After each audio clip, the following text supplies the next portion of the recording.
June 14th, 2021. Can we have a roll call, please? Yes. Director Penrose. Here. Director Lohman. Here. Director Clark. Here. Director Radek. Here. Director Slater-Carter. Present. Chair Dye.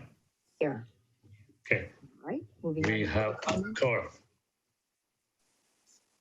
Could you introduce the members of the staff who are on this Zoom? Yes.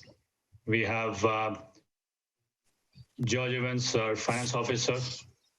And then we have Susie from our administration department. Tim is missing today. He's on vacation. So, and myself, Kishan Pratiwadi, I'm the general manager. And we have some visitors also from Maze Consult. And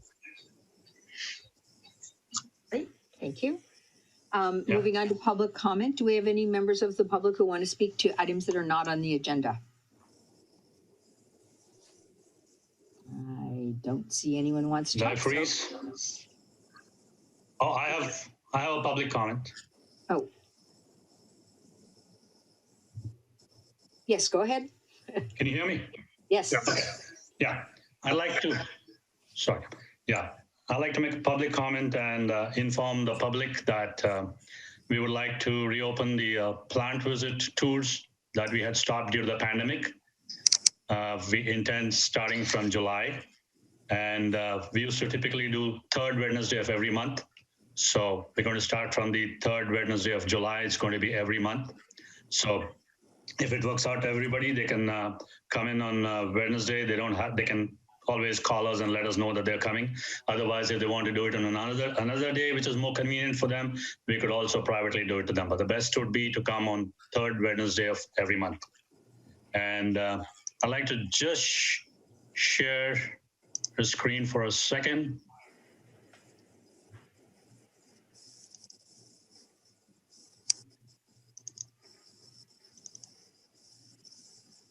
Nice. Yep. Very nice. So we're going to welcome you with a little garden, small garden that we've got. So this was done by Susie, mainly initiated by Susie, and took the help of our collection staff, and we put up a great garden. It's just blooming, and you can see that when you come in for a plant visit. Very nice. Okay. Thank you. And I want to say I was there while they were doing it, and it is beautiful, and it has a water efficient drip irrigation system for each of the plants. It's very impressive. Thank you. Great. Susie. Great job, Susie. Appreciate it. Anything further? That's it. Thank you very much. Any additional public comments? All right, moving on to the consent agenda, the minutes of May 24th and disbursements for June 14th. Any comments? Would someone like to make a motion? So moved. Second. I'll second, but I'll note that in the minutes, Director Lohman's name is misspelled in one place. Okay. Sorry about it. We'll take care of it. Further discussion? Can you call the roll on the motion, please? Director Penrose. Aye. Director Lohman. Yes. Director Clark. Aye.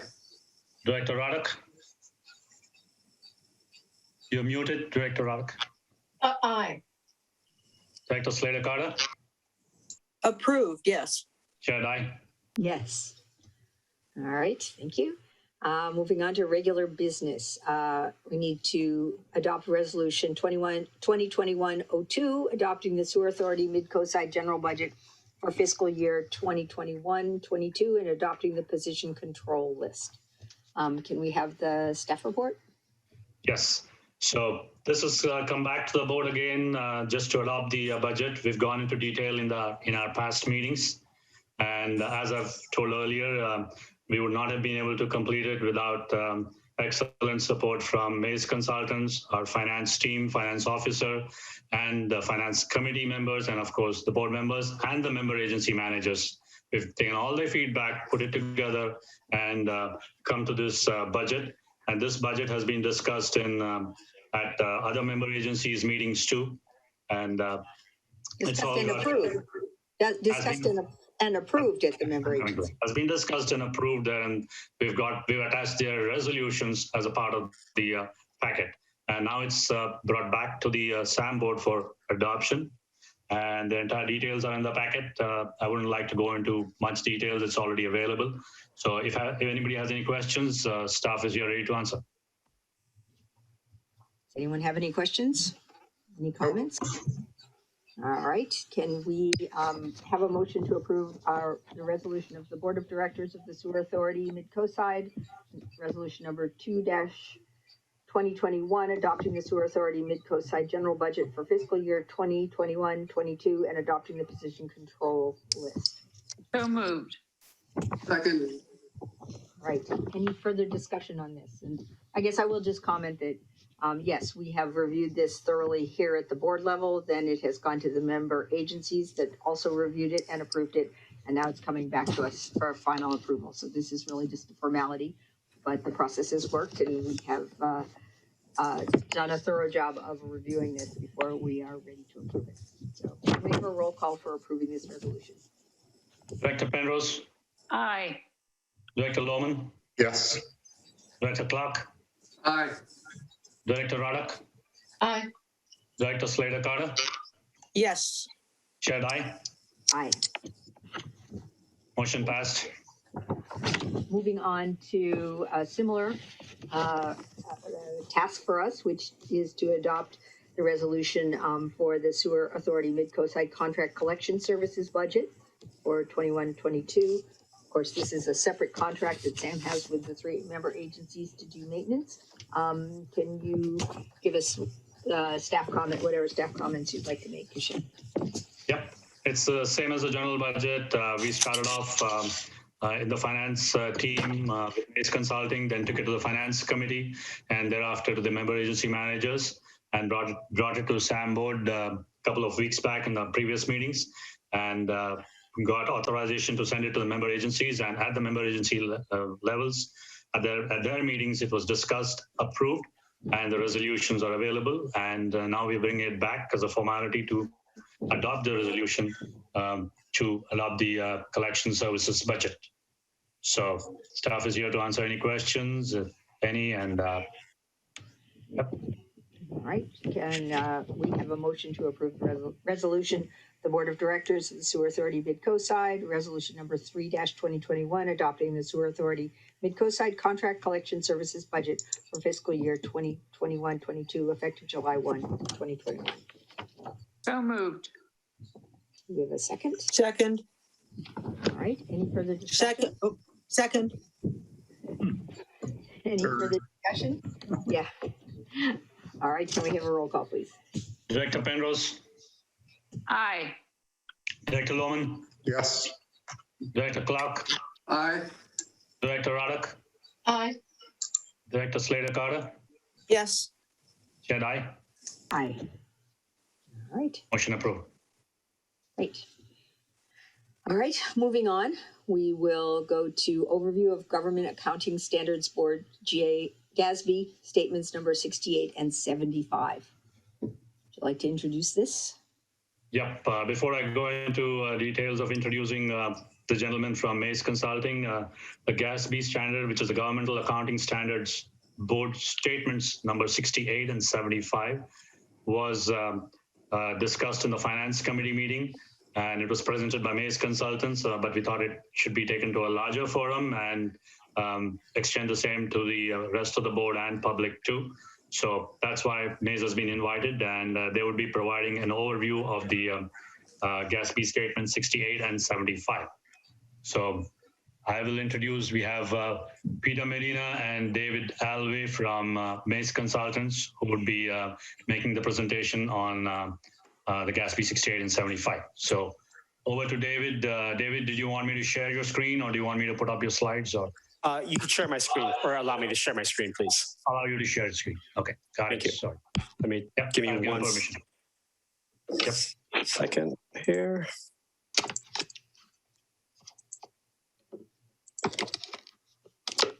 All right, I think we're good. Can you guys see that okay? Yes. Perfect. Great. Well, thank you for having me. Like was said earlier, we had a great discussion last month with the the audit committee, the finance committee, about GASB 68 and 75. And really my goal is to go through just a real high level overview of what happened before these GASBs came into effect and what happens now and kind of what it looks like in our financials. So I'm an audit partner with Mays & Associates. I've been auditing local government municipalities now for 17 years. And I was really involved with the implementation of GASB 68 having to do with the pension and GASB 75 having to do with the OPEB. So the things that we're going to go over today is just terms and definitions to make sure we're all on the same path here. I'm going to give you a real brief summary of 68 and 75. I'm going to show how they're different and how they're similar. And then I'm going to show you kind of how the footnote disclosures look back then and then for SAMs and how they are now. So GASB defines, or some definitions, is GASB is Government Accounting Standards Boards, and that's the rule makers for our financial reporting standards that we as auditors have to follow. The actuary evaluation, so this is done by an outside actuary, right? When they come in and they look at your total OPEB liability, trying to see how much those promises for pension or other post-employment benefits are going to cost. They come in and do their analysis using mortality schedules, and they look at your staffing and that sort of thing. So GASB 68 is the pension GASB, and what we get out of that is our net pension liability, and some, not very many, have actually a net pension asset. GASB 75 has to do with those other post-employment, those post-retire medical benefits. And the way that is calculated, we have the actuary come up with the total OPEB liability, how much those benefits are going to cost, minus the amount of money we have set aside. So that's the fiduciary net position. And then the net is your net OPEB liability. So GASB 68. So GASB 68 came out in June 30, 2015. And it basically says that local government, you have made a promise to provide pension for your employees. And if you're paying for that, putting money aside for that, that's fine. If you're not, that's fine too, but we have to disclose what those liabilities are on the face of the financials. I'll go in a little bit before what it looks like before GASB 68, but GASB 68 defines a pension as retirement income or post-employment benefits other than retirement income that are provided through a pension plan trust. So, for example, I have a client who gets retirees get a $1,000 stipend to help offset medical costs as part of the retirement package. But because that $1,000 a month does not go directly to the medical provider, it goes to the employee or the retiree to pay for those benefits. Technically, it falls under GASB 68 because that employee could use it however they wanted. So sometimes there are things that come out of the whole sphere of influence of GASB 68 that are actually a part of a pension. So when we look at pensions and OPEB, we talk about different types of plans. So you have a defined benefit plan. So that's the most common. That's all that CalPERS are, where there's a certain level of service that a retiree is going to get. And then those are promised, the 2% at 55 to 3% at 60. Those plans are defined benefit plans. Defined contribution plans, and I only have found a couple of these in my travels, mostly organizations that are part of a county, where so long as the local government puts X amount of dollars away a month, there's no promise that money will last to fulfill the benefits that are promised. So if the market tanks and that money disappears, or if it only is going to last you until part of the way through retirement, that's a defined contribution plan, benefit. I mean. In terms of plan, there's 3 types. We have a single employer plan, so that would be like a standalone pension and OPEB plan. Contra Costa Water District, East Bay Mud, they have their own standalone OPEB and pension plans. You have an agent multiple plan where the investments are pooled to kind of get that benefit of having that large chunk of money, but the actual accounts are separate by each employer. So even though they're pooled just to have the benefit of that market, they're separate in terms of what they're going to be paying out of those funds. And then you have the cost sharing plan, which you are in, where the money is pooled and the assets can be used to pay for any participating employer's need. So under the cost sharing plan, so this is the information from CalPERS, and you can see that the total miscellaneous cost sharing plan, that the total pension liability was 17.9 million. The total money set aside to pay for those liabilities is 13.9 million. So that's your fiduciary net position. So then of the total cost sharing miscellaneous plan, there's a net pension liability of 4.8. I'm sorry, I can't read it there. It's kind of small on my screen. Million. And so what they do is they take your portion of that and they assign it to you. And so you can see here, your portion of that 17.9 million liability is 12.7. And then your portion of the fiduciary net position is that 9.6 million.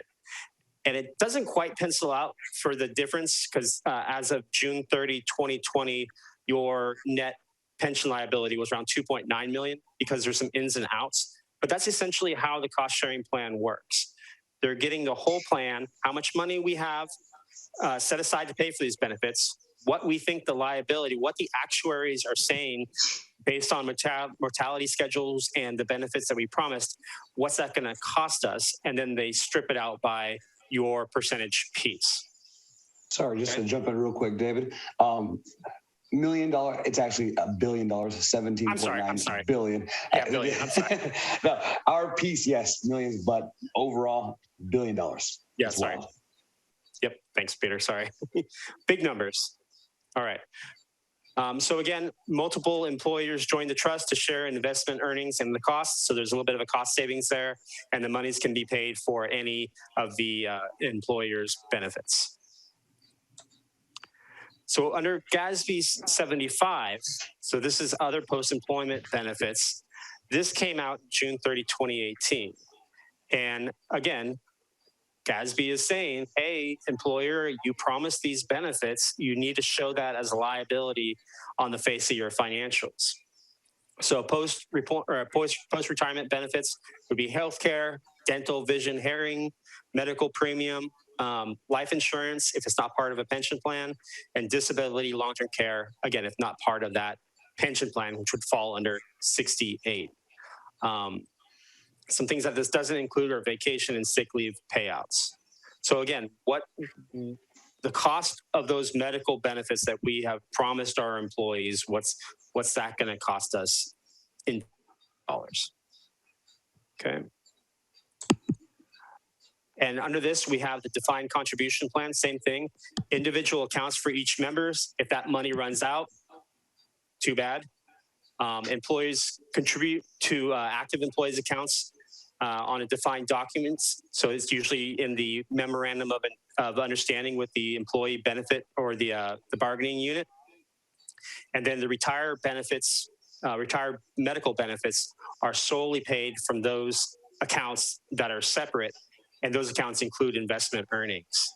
One of my county clients, actually, they're under the county jurisdiction, but they had it so that if they had surplus, they would put money into this defined contribution. If not, they wouldn't. So, and that was part of the MOU that they had. And it's projected that that money will last for X amount of years, but in some of the employees, it will run out by the time they retire. So they would have to find other means in terms of Medicare and things like that. With a defined benefit, it's basically everything that's not a defined contribution. So again, we're defining what that benefit is going to be for that retiree for other post-employment benefits. This could be, we found that some clients will actually fall into a defined benefit when they thought they had a defined contribution because they guarantee certain interest rate on an HSA, health savings account, or they make assumptions that that money will be there. And as soon as you make an assumption or make a promise that there's money going to be there, you automatically get thrown in a defined benefit plan. And sick leave converted to benefits does not count in that plan.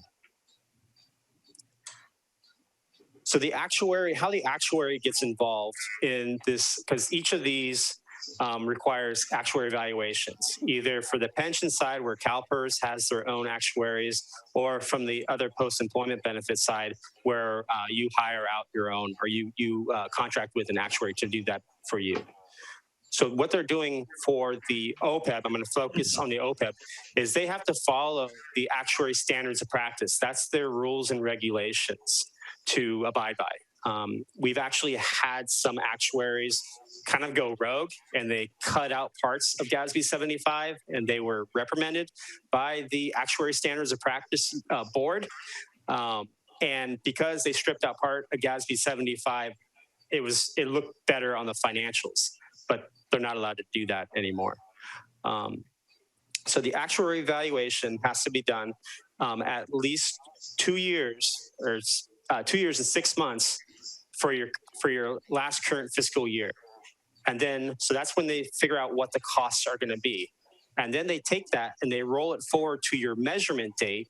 Your measurement date has to be within 1 year of your fiscal year end. And then that's where they come out with, okay, we know what the cost is going to be for our liability. Now we got to measure the assets. And now we have what our net OPEB liability is. Okay. So when these actuaries do their valuations, they have to come up with a discount rate. And this is both with the pension and the OPEB. The CalPERS discount rate currently is 7.15. A lot of people think that's a little high for a long-term rate of return. But what they do is they take that discount rate and they do a crossover test. And basically what they're looking at is how much money do we have set aside, that fiduciary net position, and how much are those benefit payouts going to be, and how many years can we keep our money going in and our payments going out and still be in the positive. And if at any reason it goes into the negative, then you have to use a blended rate, which is a long-term rate of return, so a discount rate. But then it also takes into account this really safe 20-year tax-exempt general obligation muni bond rate, rated AAA or higher. So for your OPEB, since you don't have any money set aside, so that fiduciary net position, you are forced to use that safe borrowing rate as your discount rate. It's 3.15%. And GASB's idea on that is local government, because you didn't put money aside for pension and OPEB, you must have used that for capital financing. And that's what is a safe rate of return for capital financing, that 3.15 or that 20-year tax-exempt obligation muni bond. So that's how we get our discount rate for the actuaries to determine our liability. So some of the differences between the pension and the OPEB, GASB 68 and 75, is for pension, you have to pay what CalPERS says. It's under the California Public Employee Retirement Law. You have to make those payments into that cost-sharing trust. On the OPEB side, it's really up to you. If you have a trust, if you want to pre-fund the trust, if you want to just do pay-as-you-go, it really is up to the employer. And that's the whole idea of both of these statements was, we don't care what you do, but you're going to put a liability on your financials if you don't fund this. Some of the disclosures are removed if you haven't funded your OPEB plan. For the discount rate, like I said before, CalPERS uses their long-term rate of return. For the other post-employment, it's depending if you're funded or not. And if you're not, you have to use that muni bond. And if you are, you use a blended rate. In terms of footnote disclosure, there's a sensitivity disclosure that's really interesting. It shows what a 1% increase or decrease on the discount rate will do to your pension liability. And for the OPEB size, it'll show not only for your OPEB liability what a 1% discount rate will do, but also if the medical trends, if all of a sudden medical costs go up 1% or drop 1%, it shows you what that effect is on your net OPEB liability. And then the implied subsidy, so this is the part that that rogue actuary was stripping out, is essentially you have to, under GASB 75 and OPEB, you have to take into account that there is a benefit for retirees to still be on your plan, because the idea is that a person in retirement age going out solo trying to get medical benefits would have to pay quite a bit more than maybe a younger current employee. So there's a subsidy there that has to be built into this calculation for that net OPEB liability. And I'm going to show you some of what the discount rate disclosures look like back then and now. So pre June 30, 15 for pension and pre June 30, 18 for other post-employment benefits. So this is what your financial statements look like on June 30, 2014. And you can see here that in your disclosures, you're having what your pension, how much you had to pay for your pension, and you paid all that you were required to per the law. You have, so here you have no net pension liability under your liabilities, but you do have a post-employment benefit liability. And what that is basically the actuaries are saying that you have to pay enough to not only cover your current, who's working at Sam's right now, but also if there's any unfunded liability from past years, or maybe even employees that are already retired now that we never put money away for those benefits. And under GASB 45, which preceded GASB 75 in 2008, they said that you could take 30 years, that unfunded liability, you had 30 years to pay it off. So you just amortize that over 30 years. But then 10 years later, they said, just kidding, you have to deal with it now. So you'll see under this was that amortization of that unfunded liability that was calculated in June 30, 2008. Okay, so because of that, your normal costs, which are your employees that are currently working, and the interest, we weren't paying enough. You weren't putting in enough to cause that liability to drop. Okay. So now GASB says we need to book that liability on the face of the financials. It's always been there in the back if there was a liability in the footnotes and in the supplemental information. But now they said they want it front and center on the face of the financials. Expanded footnote disclosure. And now we have this trend data in the back of the report called required supplementary information. So now in the June 30, 2020 financials, you have these new things. You have these 4 new items. You have your deferred outflow resources, almost like an asset. You have your net pension liability. You have your OPEB benefits liability, and that's not net because there is no money set aside for benefits. So that's just your OPEB liability. And then you have your deferred inflow of resources, and that's like a liability. And I'm not going to get too much into the deferred inflow and outflows, but the bottom line of these 2 new lines on your financial statements are to smooth out fluctuations in your pension and OPEB liability. So they didn't want, if your assets spike one year because the market was good, or they tank because the market was bad, or you change something with a bargaining unit, they didn't want these real peaks and valleys in those liabilities. So the reason that they're there is just to smooth that out. I'll leave it at that. There's a little bit more complication in there, but that's the takeaway here. So now we know that the financials have our liabilities on the face of the financials, and then these are the expanded footnote disclosures. We have what our total OPEB expense or pension expenses are for your Classic and PEPRA employees. So that's the total of $341,000. We show what your percentage share of that net pension liability of that $4 billion, right, from CalPERS cost sharing.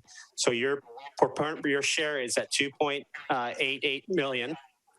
And it shows you what the percentages of that of the total cost sharing pool. And then, like I was saying, that the more interesting I think is the change in the discount rate. So 7.15 as of June 30, 2020, and the 2.8 for your liability. Now, if that increased, your liability would only be 1.5. If it decreased, it would be 4.5. So it's really interesting to see how just a 1% swing would affect that on the face of the financials. And it kind of makes you wonder if you trust CalPERS number. And then on the other side, we have the disclosures for OPEB, where we have our total OPEB liability that is calculated by the actuary valuation. The next column is the money we have set aside to pay for those benefits. So we have none starting the year. We have money going in as contributions and money going out as benefits. So this is pay as you go. And then you have the total, or you have your total OPEB liability at the end at $516,000.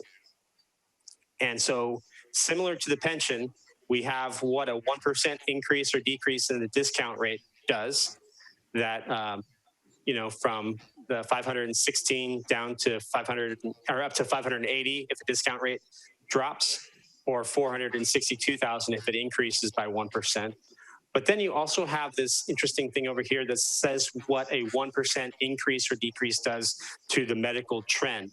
So again, looking how medical costs are going and what that would do in terms of that liability for those promised benefits. And then we have this required supplemental information. And this is just a combination of what's already disclosed in the footnotes, but eventually it'll go out for 10 years. So for the pension, you can see it's as of the measurement date, which I said is always a year behind. We have what your proportionate share of that liability is based, and then looking at the total covered employee payroll. So that's pensionable payroll of SAMS for a year. And then on the other side, same thing is how much you need to pay. You're 100% funded as you have to by the law. And then again, what the covered employee payroll is for that year as well. And one thing to note that the table on the left is as of the measurement date. So that's on June 30, 2019. The table on the right is as of your fiscal year end. And for this case, it was the June 30, 2020 fiscal year that we picked this from.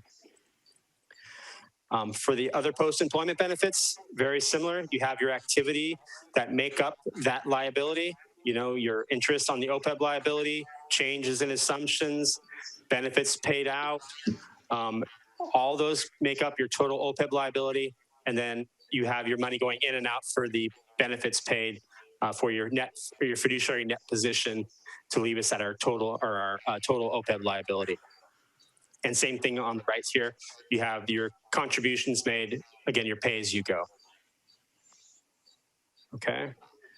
And with that, I'd just like to open up to any questions. And it's really, it's a lot of information, but I just wanted to show you how it used to be, how it is now.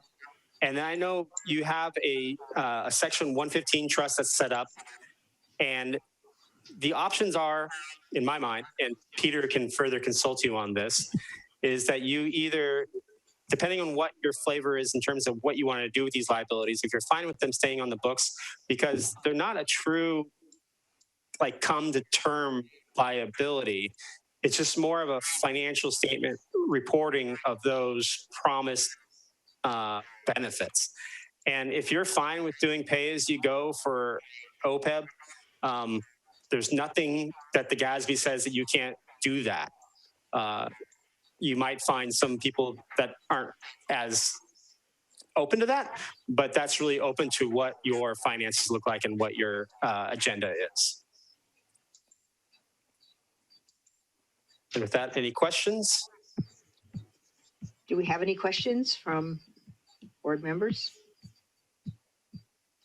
So, now we are covering all of our obligations, correct? Yep.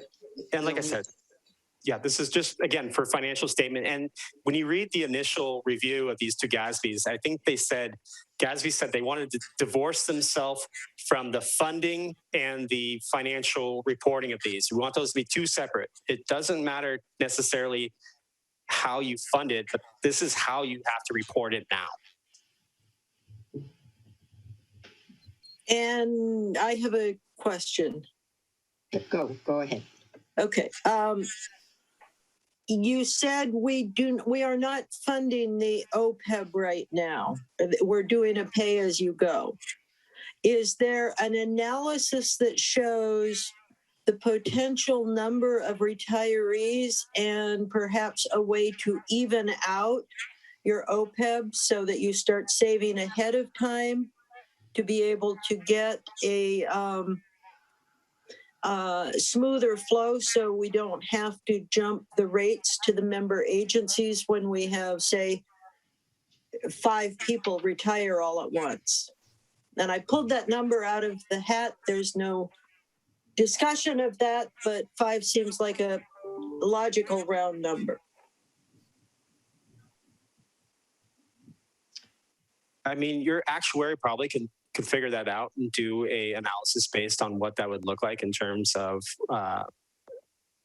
what you were saying, the parameters. But there's nothing out there that I've seen that's canned product that you could plug in the numbers and calculate that out. Okay. It's an interesting question because, so we do have our Section 115 trust set up through PARS. It's established, just not funded. And when you start looking into those terms, okay, we pay, $30,000 a year in OPEB benefits on the pay-as-you-go model. If we were to set aside, $30,000 in the market for this past year, we would have saw probably a pretty darn good return on that money. We didn't. It's a choice of the board. But I hear your question and can pose it to the folks over at DFA to see if they can do some forward projections for us to see based on the expected retirement, and we have to place a date on that or an age to see what that may look like, to see what this cost could be for us staying on a pay-as-you-go method versus having this pot of money off to the side to fund those expenditures. I would really appreciate looking into that because I have heard before I was on SAM and now that it would be better for all of the member agencies if there were more predictable budgets rather than the all of a sudden from one year to the next it goes up. Yeah, and we would be susceptible. I said if we had a number of people retire in 1 year, yeah, we could really expect to see those to see that pay-as-you-go amount go up quite a bit. Very high. Yep. And you see, just the 1% swing up or down. It's a material shift. So I understand. The member agencies have their funds in the local agency investment fund mostly, so that money is also bringing a return. And not much. How that compares to if we were to prepay this, put money aside for OPEB obligations that we have not yet incurred. What is the rate of return on that money? How is that determined? And is it more than LAIF? The So local agency investment fund? that's when the crossover test would come. into play, where the actuary would look at, project out how much you have set aside and how long that will get you those net position, that fiduciary net position versus the payments out, and it'll be a blended rate. So two components, that long-term rate of return and then that really safe 20-year muni bond rate, and it'll be a component of both of those. And that's decides how much it increases, or that decides how much it's evaluated at for the financial statements. So that will show, that will say what they think the projected assets will increase. And if those are increasing more than your liability, your net would drop. Okay, it's a problem with when they project it really high and it doesn't get there. And then all of a sudden everyone's liability spikes up. And in terms of funding, I mean, the policy that I've seen other clients work or use where they want to try to put enough money aside, pre-fund the OPEB for what they think current employees are going to cost. So each year, they look at their workforce and they say, we need to put X amount of money away for these people so that when they retire 20 years from now, it'll have enough to pay for those benefits. So current resources for current workload or current staffing, I guess. And then just to clarify, that money earns interest based on investments made by whom? By the trustee. So in this case, it would be PARS. By PARS, and which does generally the same, better, or worse than LAIF? This year, far better. Yeah. Oh, interesting. Okay. Yeah, LAIF is safe money. Just a little better than your savings account. PARS is allowed to be much more aggressive. So just think about your own, or in essence, a personal brokerage account, and you can have your choice whether you want it to be more risky, more reward, or somewhere in between, or low down. So it's going to be at the discretion of the agency to see where they want to be. I don't think agencies should be doing risky investments somehow. Well, I don't think that's the beauty of the 115 trust, but it's not the funds of, and David, correct me if I'm wrong here, but they're not, who owns those investments? Is it the agency, or is it just its own set aside trust? So in order, you have to put it in a trust. So the trust has three components. It has to be irrevocable. It has to be free from creditors, either from the employee or the employer, and it has to be solely used for payment of benefits. So once you put the money in, unless you're using it to pay for benefits, that's the only thing you can use it for. And in fact, a lot of the new trusts, and I'm sure if your Section 115 has it written in, that if there becomes a universal health care, you're able to take that money out of it. Something to think about. We don't know where we're going to be at 10 years or whatever. And also to your point, though, too, you said, it's the same thing that we're doing with CalPERS. They are not invested in anything, or they are invested in some very risky assets that have proven to not pan out, or that have not panned out yet. But it's the same type of thing. You are putting your hopes in the trustee to make good decisions with that money and hopefully grow it for you. But it's no different than what CalPERS is doing now. It's not life and it's just safe money. It's inherently more risky, but it's designed to get at least a 5.5% rate of return. So that's what it needs to get to capture the liability and possibly reduce it. In years that it hasn't, we've seen the spikes. So we could put more money aside and gamble that we make more money with those investments, or we can continue just to cover our costs and adapt as we go along with a perhaps increasing number of retirees to fund. Pay as you go versus putting the money aside. Yes.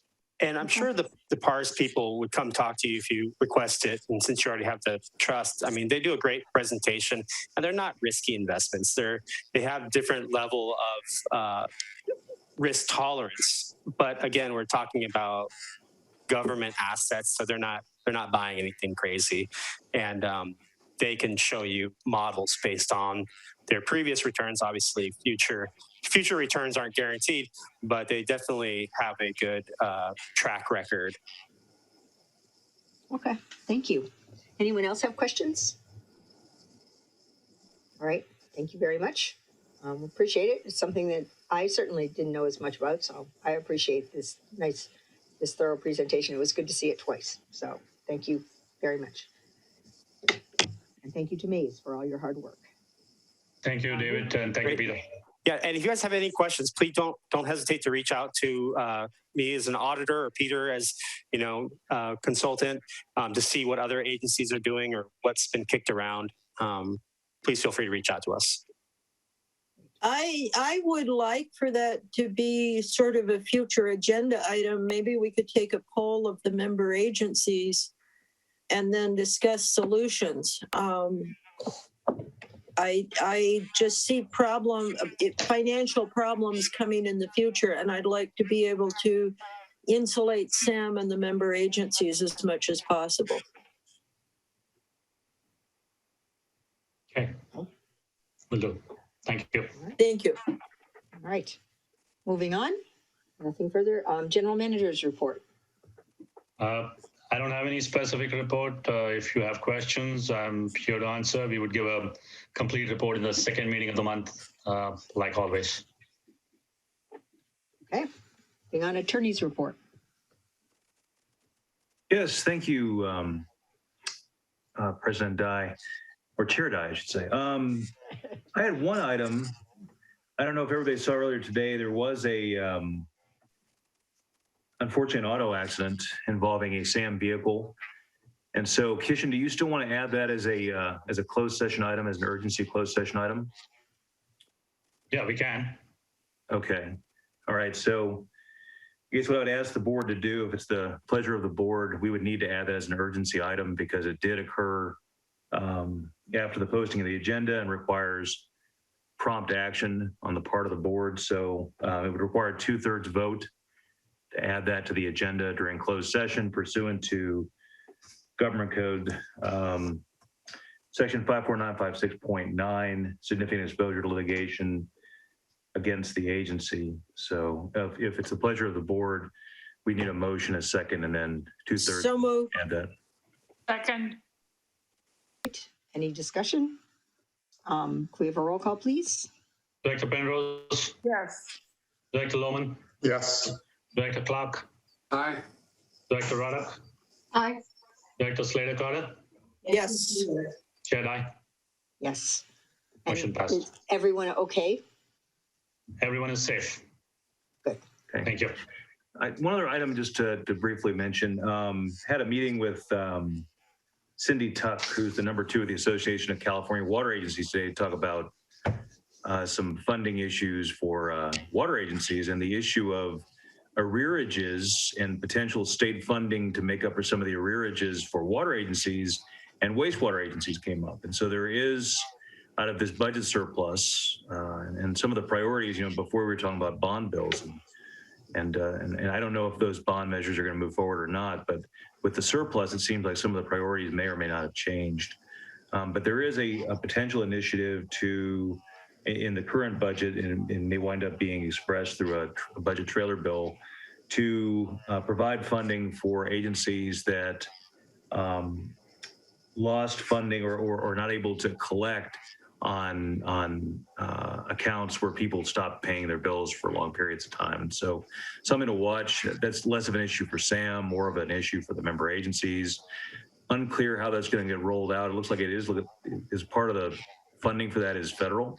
So it does look like there's going to be funding for that, but whether it gets rolled out more for the benefit of disadvantaged communities or whether it's made available more universally remains to be seen. So I just wanted to make everyone aware of that. That is something that could potentially be beneficial to the agency. So with that, I'll turn it back over to All right. Chair Dye. Any director's reports? Okay, hearing none, moving on. I guess we will move to closed session. Topics for further board consideration. Anybody Oh, wants? sorry. Skip that one. Anything? All right. Now, let's move on to closed session. Could I ask, we just got a policy note from Jeremy, and I'd like that. Why don't we to talk read about it. that in closed session by any chance? I'd like 10 minutes to read it while we're having a break. Oh, sure. Well, I was just gonna, okay. I mean, you don't have to read it. I just sent it to you in case anyone wants to look at it, but it's not gonna be a subject. It's just something that people might want to have. Oh, Yeah, you're not gonna be quizzed on it. It's not central. I just think about it as like, well, people might want to have it, so I sent it out. thank you. Yeah. I always appreciate more information rather than less. Well, and I know directors appreciate me sending them sooner rather than later, and so my apologies for that. But it occurred to me as like, it might be nice to have, but it's not central to what we're going to be talking about. Good. Thank you.